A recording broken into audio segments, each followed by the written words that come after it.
Юрий Анатольевич, меньше беречь перекусила, да?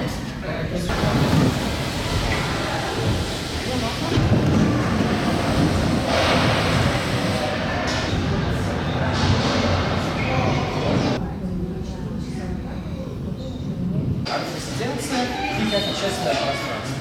Сейчас вот здесь мы сейчас пойдем немножко в парк, я все расскажу, потому что мы себя